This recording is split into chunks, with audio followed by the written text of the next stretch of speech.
현대사회에서는 자산가들이 현금을 많이 보유하신 분들이 이 자산을 어떻게 잘 보관할 것인가 사실은 고민하지 않습니다. 왜 그렇지요? 국민은행, 하나은행, 신한은행 넣어두면 되잖아요. 또 10년, 20년 승승장구할 만한 기업에 주식에 투자해 두면 되고, 수표로 만들어서 금고에 넣으면 되고, 펀드에 투자해도 되고, 또 뭐라고 그러죠? 가상화폐, 여러 가지 방법이 있습니다. 그런데 2000년 전 예수님께서 사셨던 그 당시 자산가들은 고민이 대단히 많았습니다. 왜냐하면 이 많은 자산을 금덩어리를 만들어 놓고 은덩어리를 만들어 둔들 어디에 두겠습니까? 이 팔레스타인 지역은 전쟁이 많이 일어났습니다. 적국 병사들이 한 마을을 덮칠 때 가장 부유한 자산가의 집을 덮칩니다.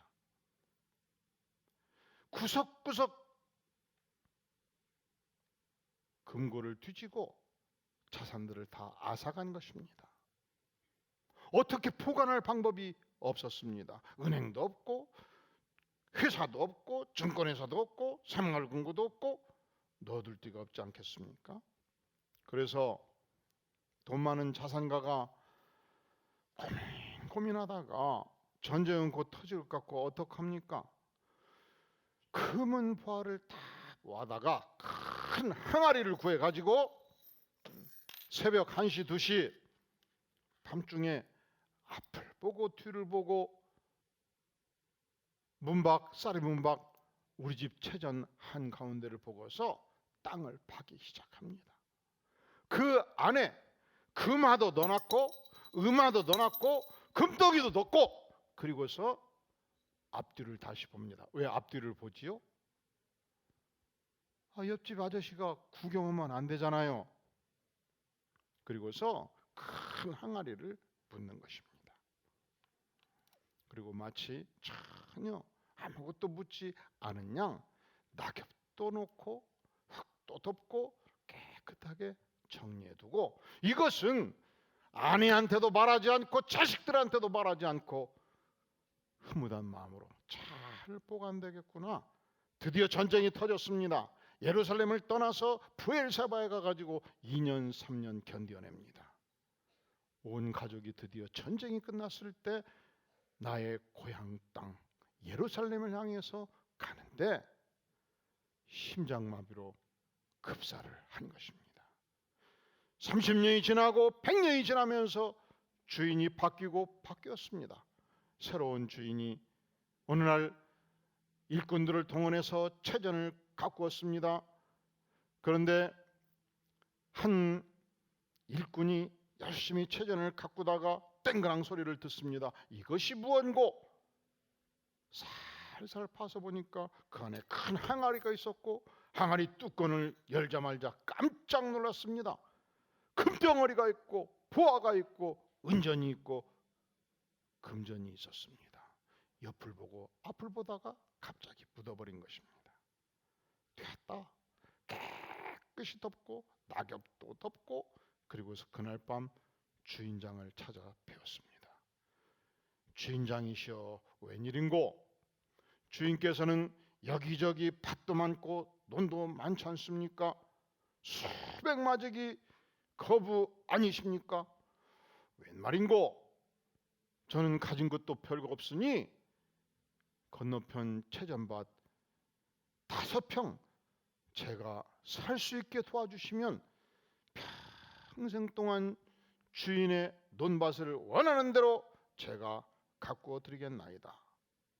아니, 그거 돈 1,000만 원 하는 거 돈이 어디가 있다고 그걸 살라고 그러고? 아니, 여기저기 저도 집도 팔고 또 가재도구 팔면 준비할 수 있지 않겠습니까? 제가 한 1,200만 원 쳐드리겠습니다. 알아서 하라고. 그리고서 그날 밤 아내와 협의해가지고 모든 가재도구 자그마한 집까지 다 풀어가지고 주인장에게 갖다 준 것입니다. 자, 우리 다시 한번 44절 천천히 한번 읽어볼까요? 시작. 천국은 마치 밭에 감추인 보화와 같으니 사람이 이를 발견한 후 숨겨두고 기뻐하며 돌아가서 자기의 소유를 다 팔아 그 밭을 사느니라. 성도 여러분, 이자가 이 금은보화를 발견한 후 숨겨두고 자기 소유를 다 팔아가지고 그 밭을 사는데 모든 소유를 다 팔아 제꼈으니 얼마나 슬픔이 많겠습니까? 이렇게 말할 수 있을까요? 이자가 모든 재산을 다 팔아 넘기고서 이 밭을 살 때에 슬펐습니까? 기뻤습니까? 기뻐했다고 그랬죠? 왜 기뻐한 것이죠? 내가 밭대기 1200만 원 줬지만 이 항아리를 캐면 수백억이 나올 것이 아닌가? 비교할 수 없는 것을 내가 얻었으니 얼마나 기쁜고. 그리고 두 번째 비유를 말씀합니다. 세상에는 여러 종류의 진주가 있습니다. 찌그러진 진주, 빛바랜 진주, 길거리에 버려지는 진주. 세상에는 여러 가지 진주가 있습니다. 5만 원짜리, 10만 원짜리 진주가 있을 수 있습니다. 아니, 어떤 진주는 너무도 영롱하고 아름다워서 수천만 원의 진주가 있을 수 있습니다. 이 진주는 진주의 진가를 아는 자만이, 진주 전문가만이 값을 평가할 수 있습니다. 한 진주 전문가가 진주상에 들려서 보는데 이것은 적어도 3억짜리 5억짜리 값어치 있는 진주였습니다. 주인에게 묻습니다. 이 진주는 얼마나 하오? 돈 100만 원 하면 살 수 있죠. 그가 회심의 미소를 지으면서 집에 가가지고 모든 가재도구를 다 팔아 챙겨서 100만 원을 주고 그 진주를 얻지 않겠느냐. 자, 우리 다 함께 45절 46절 같이 한번 읽어볼까요? 시작.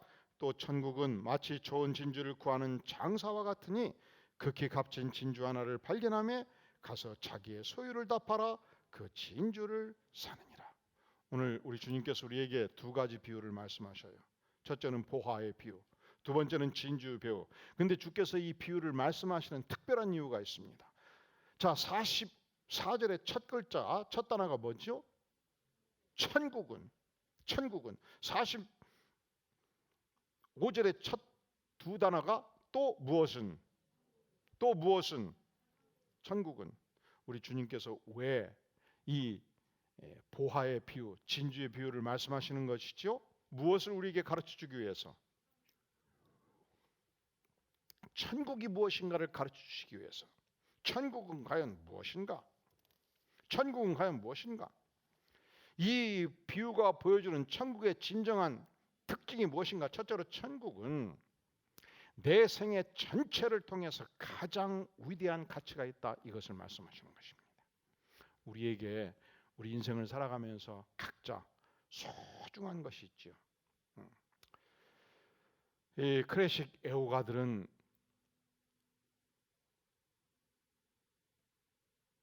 바하,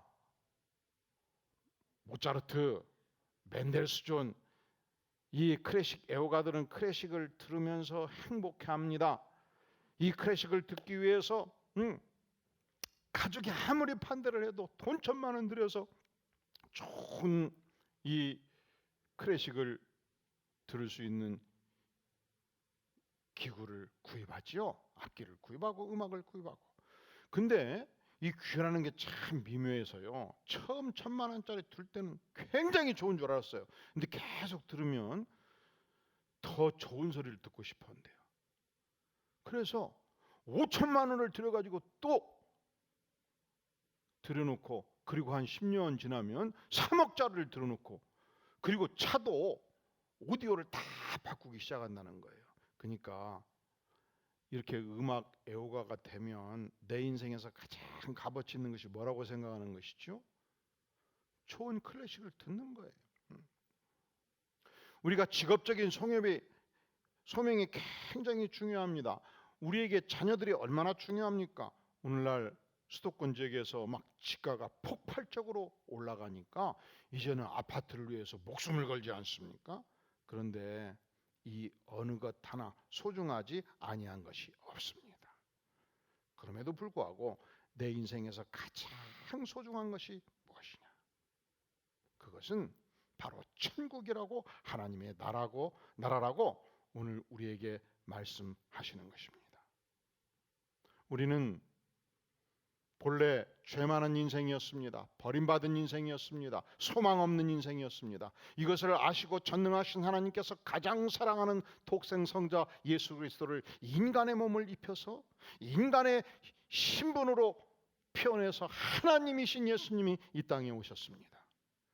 온갖 고난을 다 당하시고 내가 죄될 모든 죄짐을 지고 우리 주님께서 채찍에 맞으시고 모든 고난을 당하시고 십자가에 죽기까지 하셨습니다.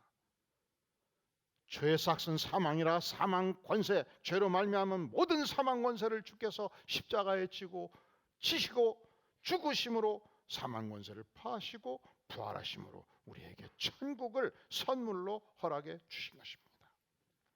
왜 우리가 하나님의 나라, 이 천국에 시간을 투자하지 않는가? 이 천국이 갖는 무한 가치를 모르기 때문에 그렇습니다. 왜 천국에 인색한가? 천국의 보화를 10원짜리 동전과 같이 생각하기 때문에 천국에 인색하지 않겠습니까? 우리 세대에는 아주 유명했던 곽선희 목사님이 계시는데, 그분이 미국에서 유학 생활할 때 친구 중에 아프리카 흑인이 있었습니다.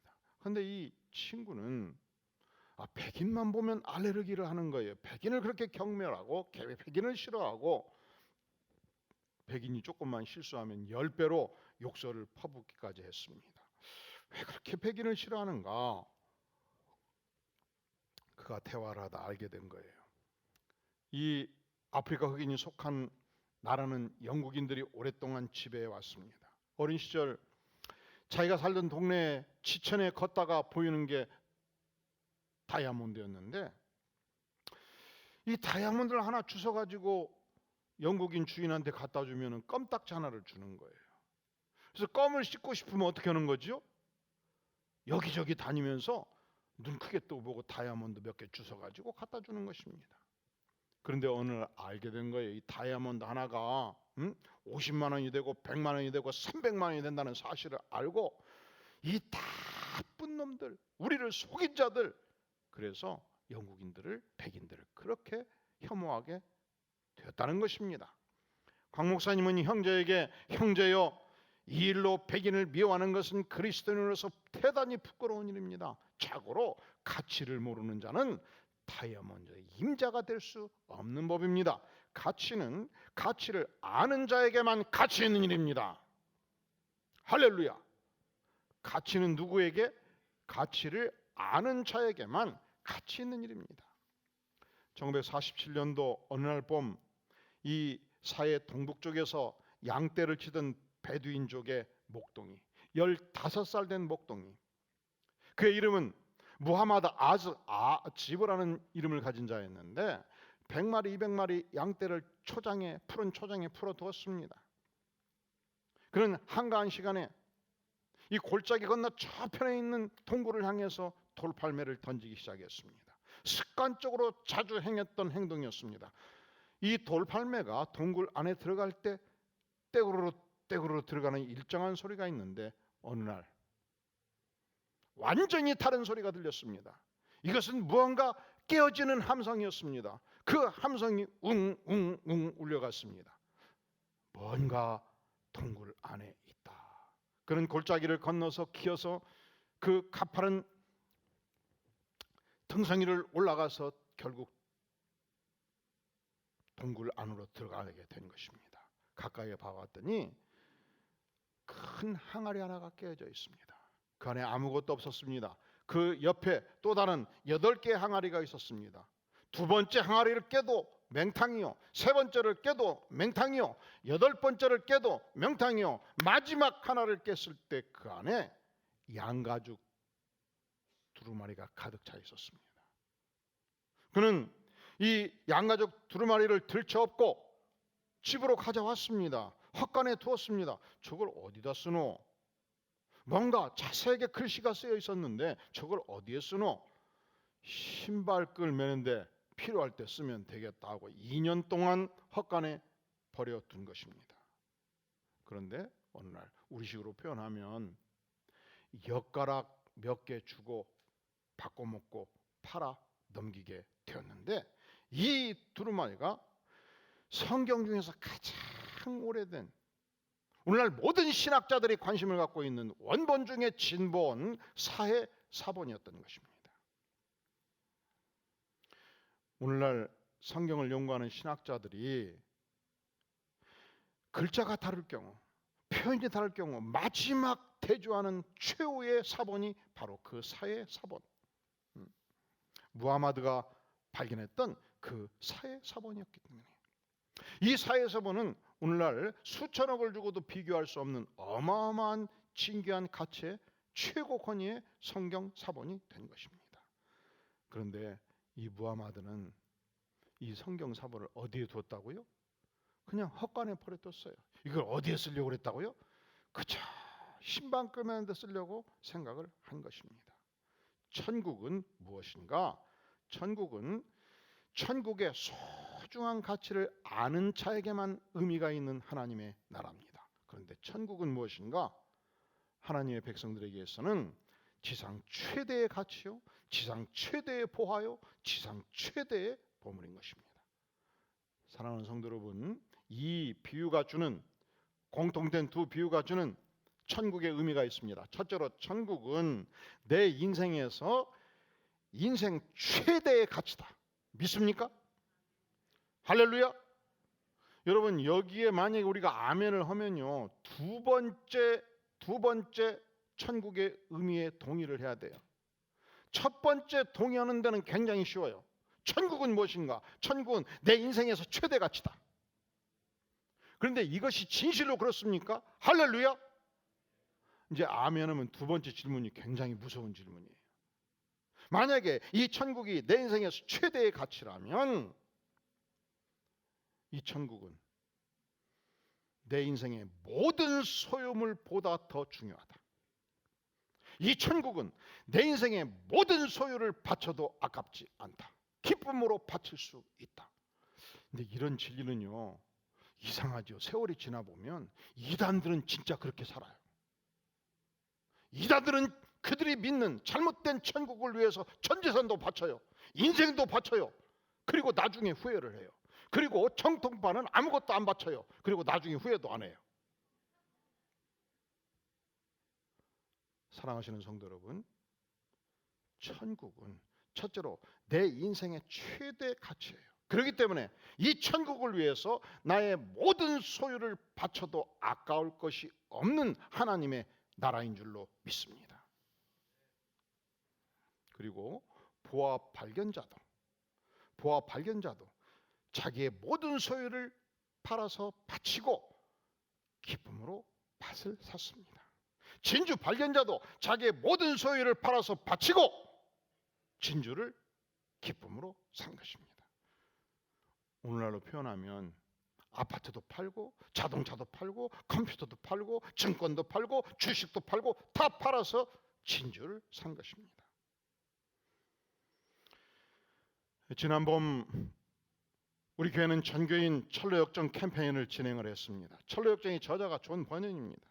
존 버년은 젊은 시절 마음 깊이 인생의 회의가 있었습니다. 그는 교회 생활을 했지만 과연 예수 그리스도의 십자가가 무엇인지 알기를 원했습니다. 잘 알지 못했습니다. 천국이 무엇인지 진리가 무엇인지 끝없는 의문이 생겼습니다. 그리고 그가 어느 날 하나님 앞에 무릎을 꿇고 결단을 내리며 기도합니다. 하나님, 제가 과연 구원을 알기까지, 제가 참된 진리를 확실히 깨우치기까지 예수 그리스도가 하나님의 아들이시오 구세주인 것을 분명히 영혼으로 깨닫기까지는 먹지도 않고 자지도 않겠습니다. 내 인생 문제를 확실히 해결할 수만 있다면 지구촌 땅끝까지라도 가겠습니다. 무엇이든지 하나님께서 원하는 것을 다 하겠습니다. 그러니 나에게 진리를 깨우쳐 주시옵소서.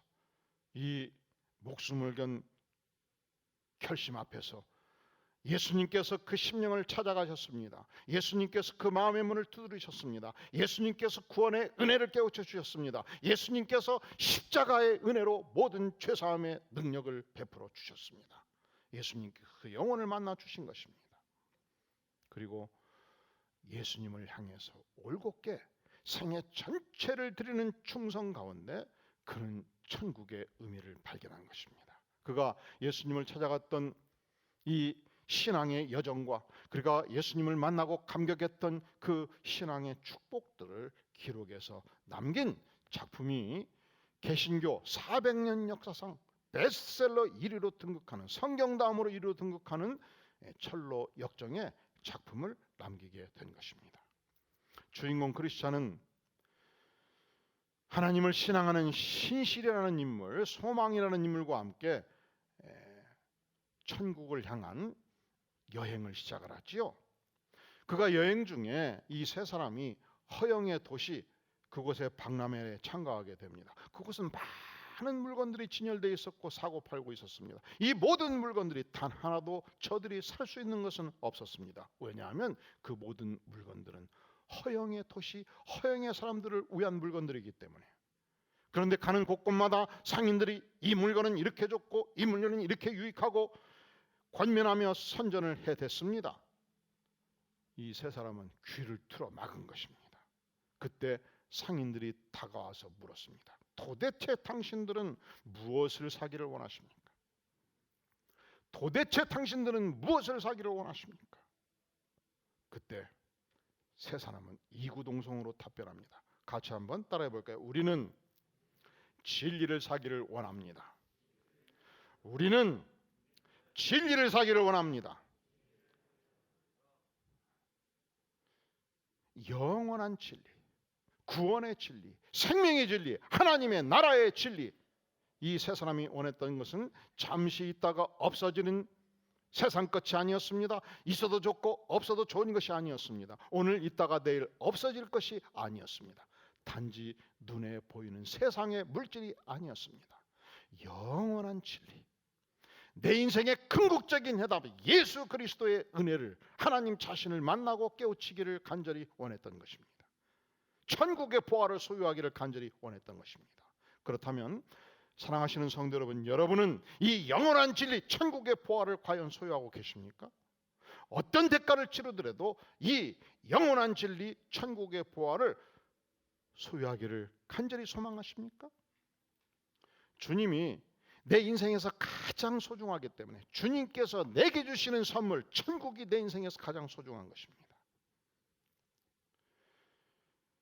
주님이 내 생애에서 가장 소중한 만큼 자신의 삶 전체, 하나님께서 내게 주신 모든 은사와 재능을 오직 주님만을 위해서 쓰기로 작정한 한 인물을 여러분에게 소개하기를 원합니다. 그의 이름은 조지 베버리 셔라는 인물입니다. 그는 어린 시절 교회 생활을 했습니다. 주일학교를 다녔습니다. 예수님을 알았습니다. 그는 주일학교에서 열심히 하나님을 찬양을 했습니다.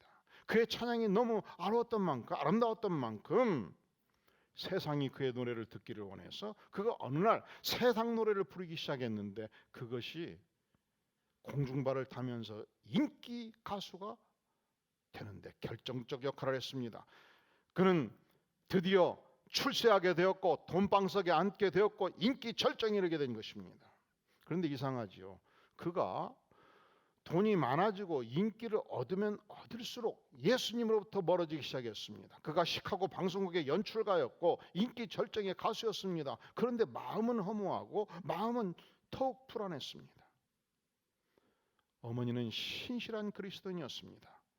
매일 밤 아들을 향해서 간절히 요청합니다. 아들아, 너는 이제부터 하나님의 영광을 위해서 살아야 된다. 아들아, 너가 더 이상 인기를 누린들, 더 이상 돈을 모은들 너의 인생에 무엇이 도움이 되겠니? 이제는 하나님께서 너에게 주신 이 찬양의 은혜를 세상을 위해서가 아니고 하나님을 위해서 살기를 간절히 바란다. 아들아, 이제 예수님께 돌아와다. 조지 베버리 셔는 이 어머니의 간절한 이 부탁 앞에 깊은 충격을 느낍니다. 그리고 어린 시절 믿었던 예수님의 그 아름다운 추억과 향수 속에 진한 감동을 느끼던 차, 그렇다, 내가 세상의 출세로 더 이상 인생을 낭비해서는 안 되겠구나 생각했습니다. 그가 어느 집회에 참석했다가 은혜를 받고 예수님께 전생애를 드리기로 결단합니다. 하나님, 내가 더 이상 인기에 연연하지 않겠습니다. 하나님, 내게 주신 찬양의 은색을 오직 하나님만을 위해서 잃어버린 영혼을 전도하는 데만 쓰겠습니다. 그런데 이런 결단을 강하게 하면요, 이상하게 그날 밤 꼭 사단이가 찾아와요. 그에게 찾아왔던 사단이가 누구였습니까? 방송국에서 전화가 온 것입니다. 전속 계약을 체결하고 전화가 온 것입니다. 지금까지 받았던 연봉, 예를 들어서 1억 중에서 5배, 5억을 주겠다, 출연금을 주겠다 요청한 것입니다. 그때 조지 베버리 셔는 이렇게 답변합니다. 선생님, 미안합니다. 너무 늦게 전화를 주셨습니다. 저는 앞으로 내게 주신 하나님이 주신 이 은사, 찬양의 은사, 이 재능을 나를 구원하신 예수 그리스도의 영광을 위해서, 그의 복음을 증거하는데 창조주의 영광만을 위해서 쓰기로 작정했습니다. 단호하게 거절한 것입니다. 그리고 그는 그때부터 빌리그람 전도집회 모든 곳에 다니면서 하나님의 영광을 위해서 찬양을 했습니다. 그는 세상의 모든 요청을 거절하고 예수 그리스도의 복음을 증거하는 일에만 남은 생애 전체를 바친 것입니다. 그가 전도 집회 때마다 주로 불렀던 노래가, 그가 작사 작곡했던 노래, 주 예수보다 더 귀한 것은 없네, 이 세상 부귀와 바꿀 수 없네, 영 죽은 내 대신 돌아가신 그 놀라운 사랑 잊지 못해, 세상 즐거움 다 버리고 세상 자랑 다 버렸네, 주 예수보다 더 귀한 것은 없네. 이 찬양을 주로 많이 불렀던 것입니다. 빌리그람 전도집회 어느 날 수만 명의 회중들이 앉아 있을 때 빌리그람은 복음에 강력한 초청을 했습니다. 은혜가 쏟아지는 말씀이었습니다. 그 말씀의 집회가 끝나고 조지 베버리 셔가 등단했습니다. 그가 바로 주 예수보다 더 귀한 것은 없네, 우렁찬 찬양이 울려 퍼지고 있었습니다. 그가 찬양을 마쳤을 때 모든 청중들이 일어서서 뜨거운 박수갈채를 보냈습니다. 그때 조지 베버리 셔는 온 두 손을 들어서 박수갈채를 멈추도록 요청했습니다. 그가 말합니다. 이 부족한 사람을 위해서 많은 박수갈채를 주시니 진심으로 감사드립니다. 하지만 저는 이 박수갈채와 예수 그리스도를 바꾸지는 않을 것입니다. 사랑하는 성도 여러분, 묻습니다. 천국은 여러분의 삶에서 과연 어떤 의미가 있습니까? 묻습니다. 여러분은 이 위대한 천국을 위해서 어떤 대가를 치르고 계십니까? 기도하시겠습니다. 영광의 주님, 죄 많은 인생 주께서 버리지 아니하시고 십자가의 은혜로 구원하시며 영원한 천국, 우리의 생애에서 가장 값진 천국을 선물로 주시니 감사합니다. 이 천국의 놀라운 보화를 향하여, 예수 그리스도의 영광스러운 복음을 향하여 잃어버린 영혼을 구원하는데 주께서 내게 주신 인생의 재능과 그 인생의 은사들을 온전히 하늘 나라를 위하여 바치기를 구하며 쓰임받기를 구하오니 전능하신 하나님, 우리의 인생을 값지게 사용하여 주시옵소서.